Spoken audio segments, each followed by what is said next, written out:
What's up? Welcome back to Country with Noah. Today I am going to talk about, because I just finished watching it, the Opry 100 celebration.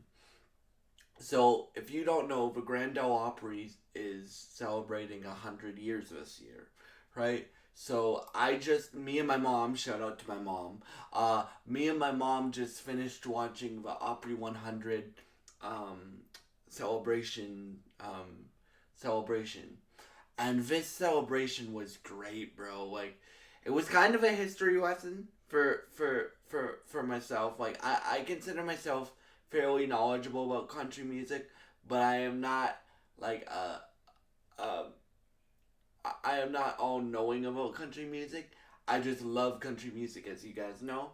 So, and I knew a lot of 90s country songs that they did. I didn't know all the songs that they did, but I knew a lot of them. And my mom's favorite era of country music, because she calls it her prime, um, is 90s country. So my mom knows all 90s country songs. My mom knows all 90s country songs. So it was cool to see her reaction to, like, the artists that I do know, like, and we'll get to my favorite performances in a minute.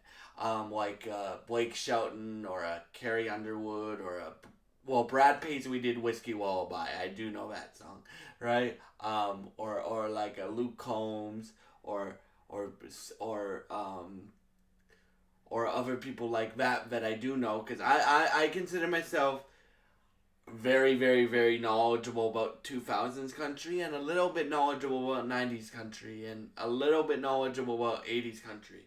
But my mom, she is like the 90s country queen when it comes to knowing all the 90s country songs and stuff. So, yeah, it was fun for both of us to watch this show, this celebration show. So, yeah, I'm gonna talk about my favorite performances now. So the thing was 3 hours, and I don't want to keep you guys for 3 hours while I talk about every performance. So I'm gonna give you my, I guess, my top five in reverse order. So my number five.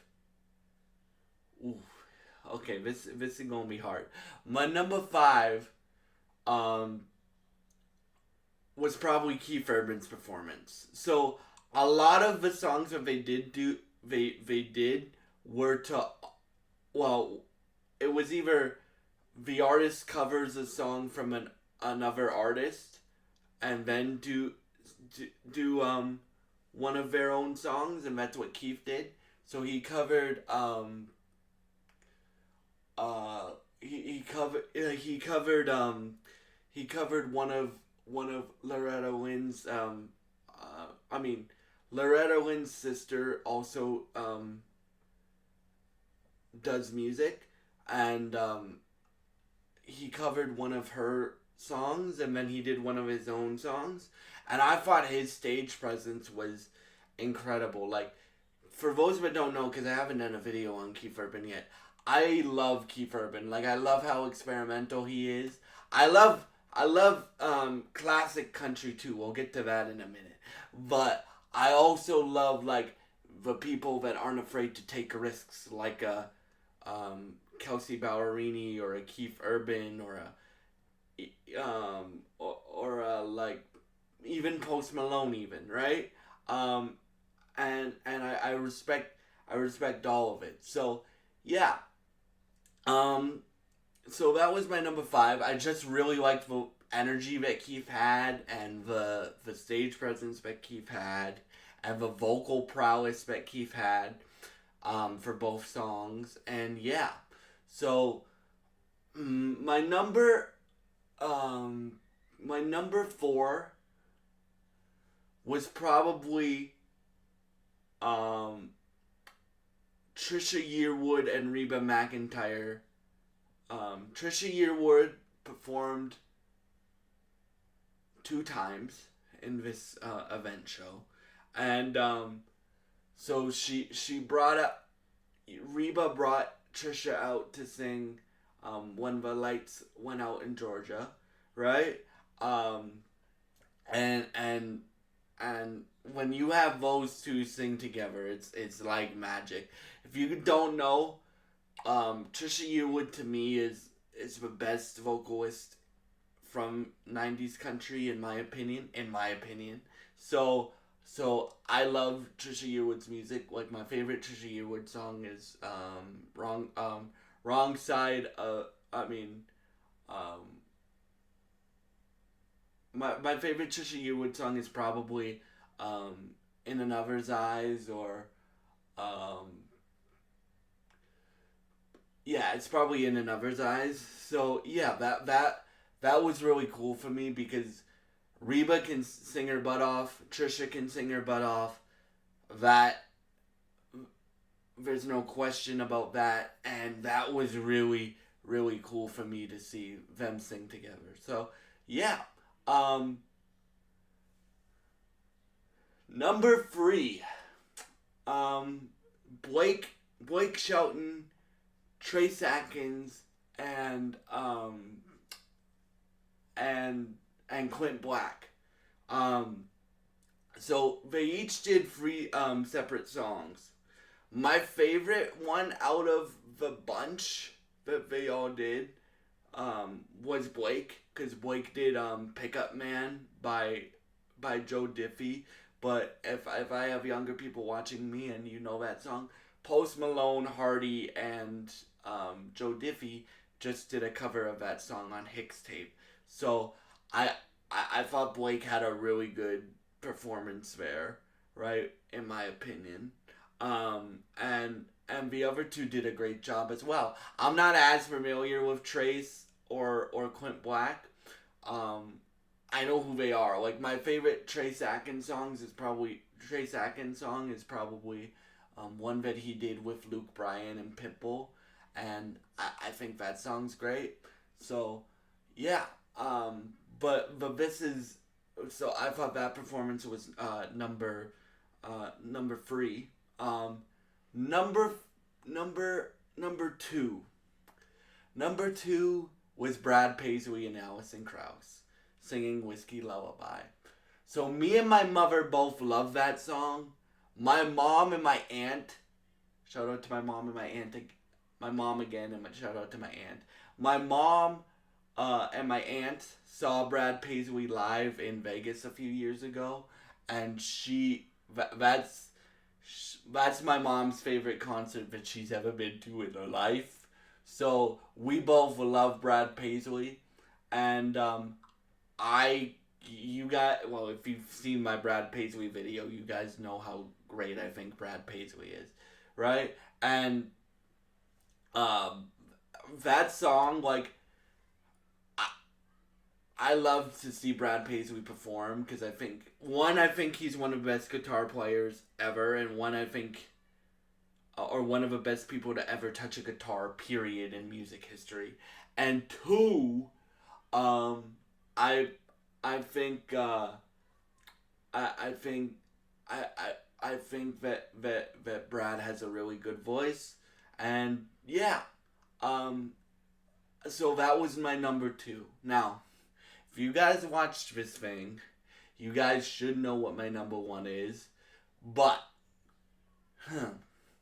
So, yes, Carrie Underwood performed, and yes, it's my number one, right? Performance. And it even made my mom cry, and I'll explain why it made my mom cry in a minute. So, Carrie came out and did Three Crosses by Randy Travis, and she did Forever and Ever Amen by Randy Travis. And you should all know, if you don't, I think Carrie Underwood is the best vocalist in music ever. I think, like, if there was one artist on an island, like, if they're like, hey, Noah, you should, if you could only pick one artist that you could listen to for the rest of your life, it would be Carrie Underwood. So I know how legendary Randy Travis is. Again, I don't know every Randy Travis song, but I know the big ones. Like I know Forever and Ever Amen. I know I Told You So. I know a few others, and I know Free Crosses. So everyone was crying in the audience, and then Carrie got to Forever and Ever Amen because she did two.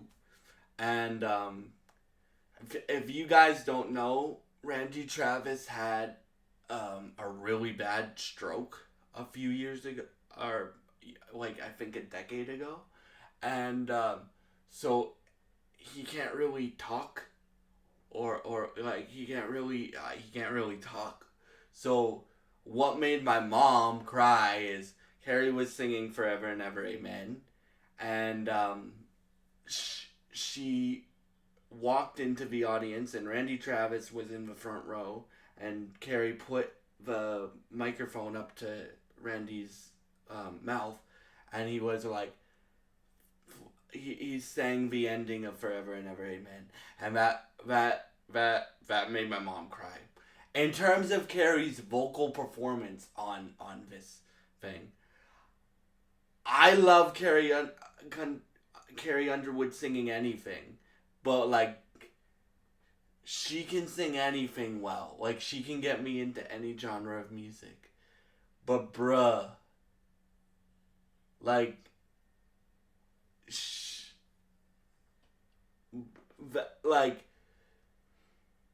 like I've heard the original version, and I've heard a lot of people sing Forever and Ever Amen, and I've heard the original version of Free Crosses too, and I I loved that performance, man. Like I loved all the five that I've given you to my list, but I loved loved that performance, and yeah. So those are my top five from the celebration. But um, if you had a chance to watch it, what were your favorite performances from the celebration? Oh, and one other thing that I did. So we did like certain silhouette videos on like the history of the Opry and stuff like that, and I really enjoyed those. Like they had certain people speak. So they had like Dustin Lynch and Lauren Elena and stuff like that speak over those vignettes that they did, and those were it was a really well put together event. And shout out to Blake Shelton and Scotty McCreery for both kind of double duty hosting the thing. And yeah, so those were my thoughts on 100 Opry 100 year celebration. And I hope you enjoyed this video. If you did, please subscribe, like, and share this video. And I hope you have a great day. Thank you for watching, and goodbye.